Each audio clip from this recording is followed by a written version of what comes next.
Hello friends, आज के इस वीडियो में हम लोग देखेंगे मुगल वंश से संबंधित इम्पोर्टेंट क्वेश्चंस को। तो चलिए वीडियो को शुरू करते हैं। फ्रेंड्स, ये पार्ट 2 वीडियो है। अगर आपने पार्ट 1 नहीं देखा तो आप उसे भी देख सकते हैं। फर्स्ट क्वेश्चन है, भारत में मुगल साम्राज्य की स्थापना किसके द्वारा की गई? आंसर है बाबर। भारत में मुगल साम्राज्य की स्थापना बाबर के द्वारा की गई। मुगल कालीन भारत में राज्य की आय का मुख्य स्रोत क्या था? आंसर है भू राजस्व। भू राजस्व राज्य की आय का मुख्य स्रोत था। मुगल शासन में प्रचलित तांबे का सिक्का क्या कहलाता था? आंसर है दाम। फ्रेंड्स, ध्यान रखिएगा कि मुगल शासन में प्रचलित तांबे का सिक्का दाम कहलाता था।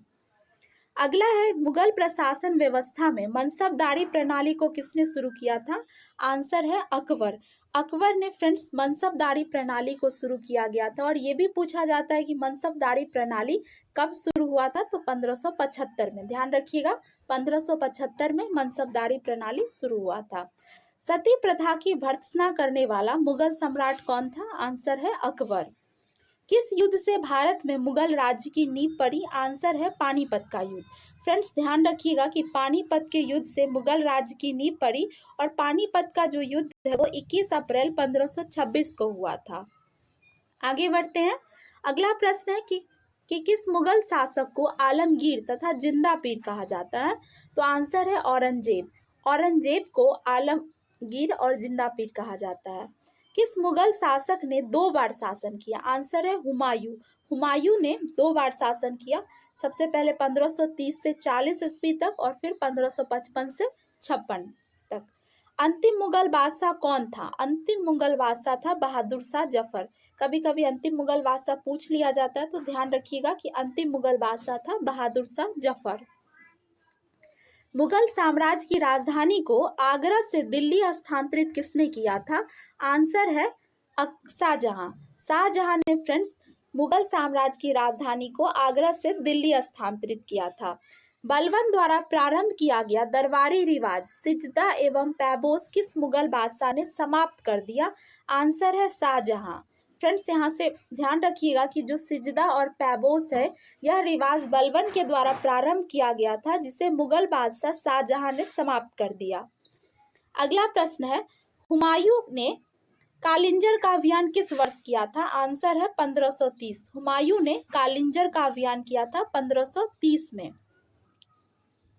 अगला प्रश्न है, बाबर ने अपनी आत्मकथा बाबरनामा में किस हिंदू राज्य का उल्लेख किया है? आंसर है मेवाड़ और विजयनगर। फ्रेंड्स, ध्यान रखिएगा कि बाबर की आत्मकथा जो बाबरनामा है, इसमें मेवाड़ और विजयनगर राज्य का उल्लेख है। तगमा नामक कर किस शासक ने बंद कर दिया था? तो आंसर है बाबर।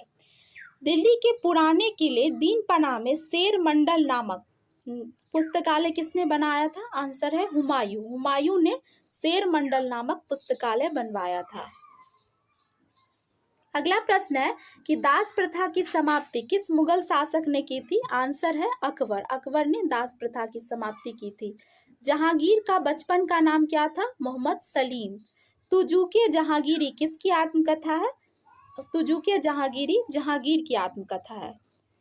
आगे बढ़ते हैं। अगला है कि शाहजहां का सिंहासन क्या कहलाता था? शाहजहां का सिंहासन कहलाता था तख्ते ताउस मयूर सिंहासन, जिसे मयूर सिंहासन के नाम से भी जाना जाता है। अगला प्रश्न है, इंपॉर्टेंट है, ध्यान रखिएगा। शाहजहां ने मलिका ए जमानी की उपाधि किससे दी थी? आंसर है अर्जुमंद बानो बेगम, जिनको मुमताज महल के नाम से भी जाना जाता है। शाहजहां ने मलिका ए जमानी की उपाधि दी थी। अगला प्रश्न है, दिल्ली में स्थित लाल किले का निर्माण किसके द्वारा करवाया गया था? आंसर है शाहजहां। दिल्ली में स्थित लाल किले का निर्माण शाहजहां के द्वारा करवाया गया था। मुगल काल में चित्रकला का सबसे अधिक विकास किसके काल में हुआ था? आंसर है जहांगीर। जहांगीर के काल में चित्रकला का सबसे अधिक विकास हुआ था। अगला प्रश्न है, जहांगीर के दरबार में पक्षियों का सबसे बड़ा चित्रकार कौन था? आंसर है उस्ताद मंसूर। फ्रेंड्स, ध्यान रखिएगा कि पक्षियों का सबसे बड़ा चित्रकार उस्ताद मंसूर था। मुगल काल का सबसे प्रसिद्ध संगीतज्ञ कौन था? आंसर है तानसेन। अगला प्रश्न है कि प्रसिद्ध संगीतज्ञ तानसेन का मकबरा कहाँ स्थित है? ग्वालियर में। मुगल प्रशासन में जिले को किस नाम से जाना जाता था? तो जिले को सरकार के नाम से जाना जाता था। अगला प्रश्न है कि औरंगजेब ने जोधपुर के शासक जसवंत सिंह को 1658 में धर्मत के युद्ध में पराजित किया था। धर्मत किस राज्य में है? तो धर्मत है मध्य प्रदेश उज्जैन में। फ्रेंड्स ध्यान दीजिएगा कि औरंगजेब ने जोधपुर के शासक जसवंत सिंह को 1658 में धर्मत के युद्ध में पराजित किया था और धर्मत प्रदेश उज्जैन में है। अगला प्रश्न है कि कांधार किसके काल में मुगल साम्राज्य से अलग हो गया था? आंसर है जहांगीर। कांधार जहांगीर के काल में मुगल साम्राज्य से अलग हो गया था। ईस्ट इंडिया कंपनी ने जहांगीर के दरबार में सबसे पहले किसे भेजा था? आंसर है विलियम हॉकिंस। इंपॉर्टेंट क्वेश्चन है फ्रेंड्स, ध्यान रखिएगा कि ईस्ट इंडिया कंपनी ने जहांगीर के दरबार में सबसे पहले विलियम हॉकिंस को भेजा था। अगला प्रश्न है कि मुगल काल के किस सम्राट ने सैयद भाइयों को हराया था? आंसर है मोहम्मद शाह रंगीला। मोहम्मद शाह रंगीला ने सैयद भाइयों को हराया था। शराब और भांग पर किस मुगल शासक ने प्रतिबंध लगाया था? आंसर है औरंगजेब।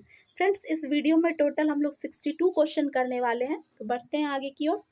अगला है कि ब्रिटिश सरकार द्वारा अंतिम मुगल बादशाह को निर्वासित कर कहाँ भेजा गया था? आंसर है रंगून, वर्तमान म्यांमार। फ्रेंड्स ध्यान रखिएगा कि अंतिम मुगल बादशाह बहादुर शाह जफर था, जिसे निर्वासित कर रंगून, वर्तमान म्यांमार में भेजा गया था। अगला है सिक्कों पर कलमा खुदवाना किस मुगल शासक ने बंद कर दिया था? आंसर है औरंगजेब। मेवाड़ के किस राजा को 1527 में खानवा के युद्ध में बाबर ने हराया था? आंसर है राणा सांगा।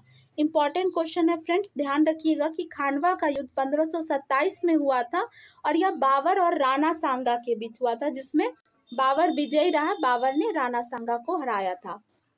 अगला है चंदेरी का युद्ध। चंदेरी का युद्ध कब हुआ था? 1528 में, और ये बाबर और मेदिनी राय के बीच हुआ था। चंदेरी के युद्ध में भी बाबर विजयी रहा। फ्रेंड्स दोनों क्वेश्चन इंपॉर्टेंट है, ध्यान रखिएगा। खानवा का युद्ध 1527, चंदेरी का युद्ध 1528, और घाघरा का युद्ध पूछा जाए तो आंसर हो जाएगा 1529। आगे बढ़ते हैं। किस युद्ध में पराजित होने के पश्चात हुमायूं को दिल्ली की गद्दी छोड़कर भागना पड़ा? आंसर है बिलग्राम और कन्नौज का युद्ध। फ्रेंड्स ध्यान रखिएगा कि बिलग्राम और कन्नौज के युद्ध में पराजित होने के बाद हुमायूं को दिल्ली की गद्दी छोड़कर भागना पड़ा था। इंपॉर्टेंट है, बिलग्राम और कन्नौज का युद्ध हुआ था 1540 में। कौन सा मुगल शासक सप्ताह के 7 दिन अलग अलग रंग के कपड़े पहनता था? आंसर है हुमायूं। बाबर फरगना की गद्दी पर कब बैठा था? 1494 में।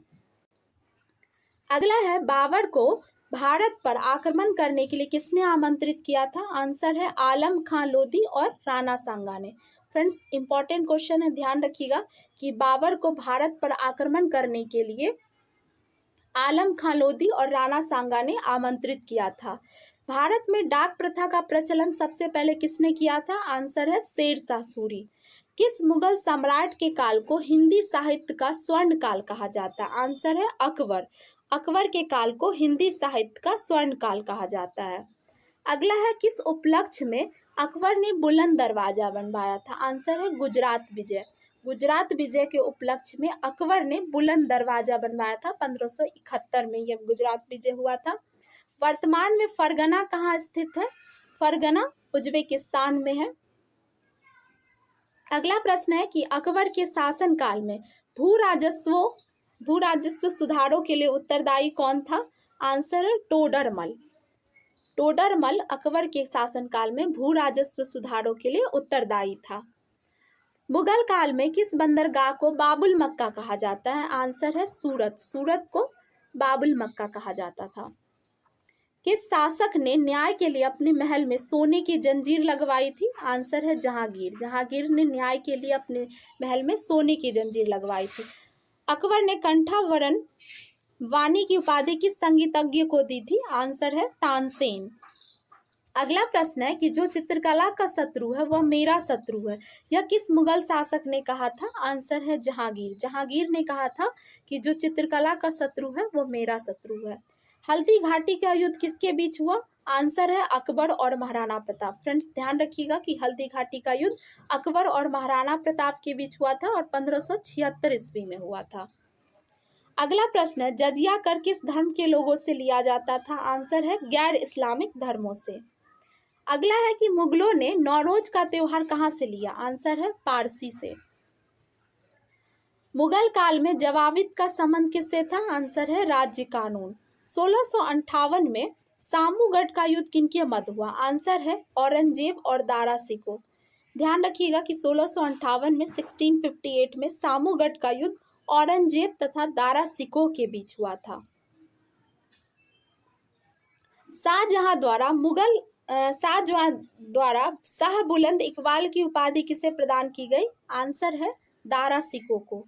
शाहजहां द्वारा शाह बुलंद इकबाल की उपाधि दारा सिकोह को प्रदान की गई थी। महाभारत का फारसी अनुवाद किसके काल में हुआ था? आंसर है अकबर के काल में। और महाभारत का फारसी अनुवाद किया था फैजी ने और बंदायूनी ने साथ दिया था इसमें।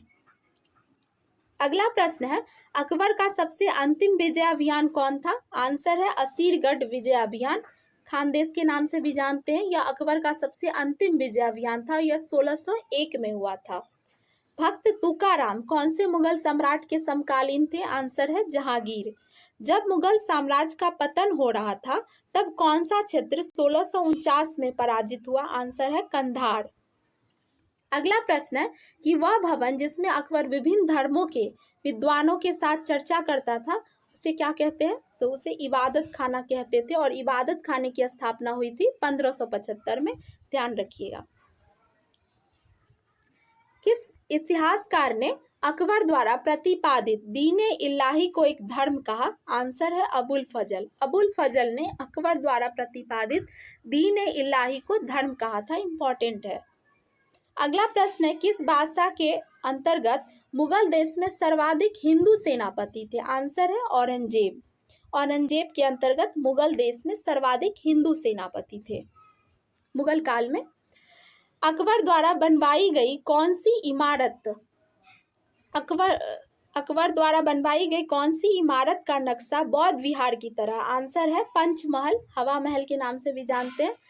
तो फ्रेंड्स ध्यान रखिएगा कि अकबर के द्वारा यह बनवाया गया था पंचमहल और हवा महल, और इसका नक्शा जो है वो बौद्ध विहार की तरह है। फ्रेंड्स आज का ये वीडियो यहीं पर एंड होता है। वीडियो कैसा लगा कमेंट में बता सकते हैं, और वीडियो अच्छा लगे तो प्लीज़ इसे शेयर कीजिएगा। मिलते हैं अगले टॉपिक के साथ नेक्स्ट वीडियो में। Thank you for watching.